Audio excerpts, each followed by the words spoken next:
Happy Monday, guys! It's Ashley here. It's a beautiful Monday morning. We actually got out of the house on time, made it to before care so I can come to the tax collector's office because my husband hates the tax collector's office, but I don't really mind it. It's just another one of those things. Anyway, I wanted today to talk to you about a lifestyle change that I made.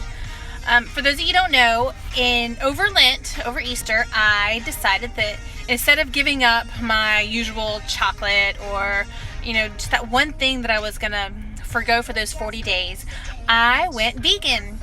And I was actually very surprised at how easy and how well I took to it.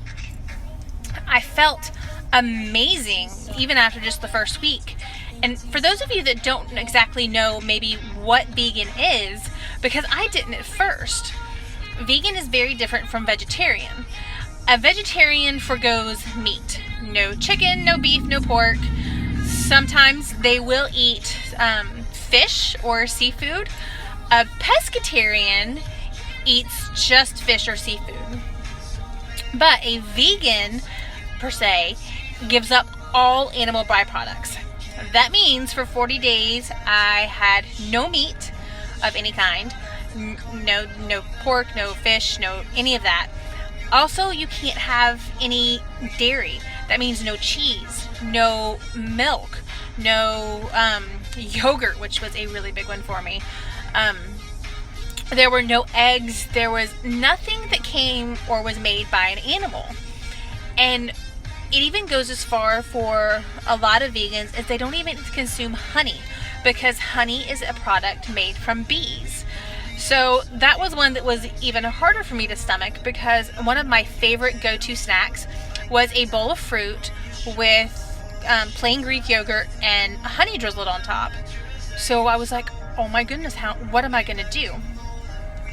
So for 40 days, I had to figure out how to overcome all of my usual, go-to snacks and foods that I had already, figured out how to make healthier or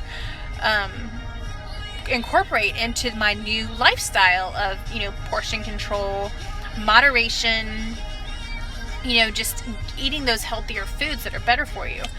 So now I took that even to a more different extreme by going vegan. This week, I want to share with you guys some of the tips and tricks that I have learned in that process. And there were so many alternatives that I had no idea about. But the biggest thing was how I felt. I absolutely felt amazing by not having those animal proteins and everything in my system. I noticed it in my face. I noticed it with inflammation. I noticed it with not having migraines as often as I was having, and just more energy, and I felt better. And after that 40 days, my taste buds have actually changed. After Lent, I was like, okay, well, I really like this lifestyle, so I'm going to pretty much stick vegan.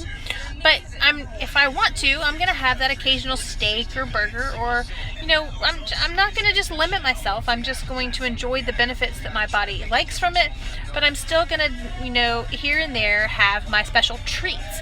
Just like in any lifestyle, you still allow yourself those special treats on occasion. So that is what my game plan was for after my 40 days of going vegan was.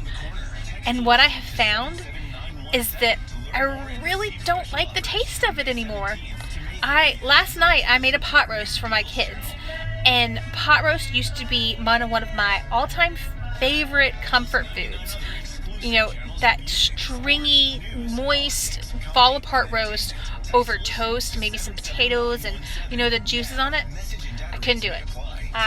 The taste of it was terrible. I just couldn't eat it. And there was another time where I had a piece of chicken, and I kid you not, I got so sick from eating that piece of chicken, it just totally turned me off.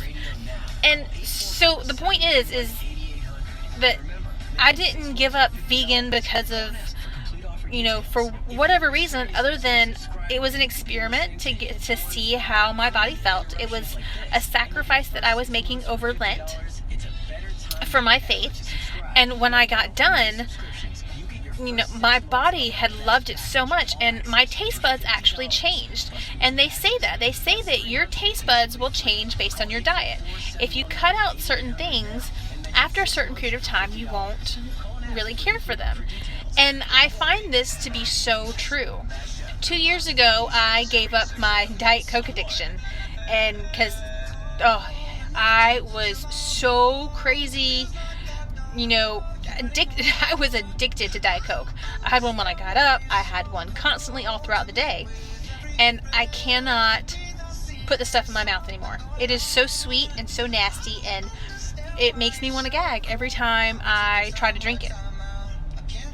So this week I want to share with you some of my tips and tricks and some of my, substitutions, and how I have been able to go vegan and how it has made my body feel, and how you can still have some of your favorite comfort foods like pizza and parfaits and all of that without having to sacrifice. So stay tuned this week. I'm going to be coming to you every day and sharing my tips. I might even do some live recipes to share with you. But have a wonderful, blessed Monday, and I will talk to you later, guys. Bye.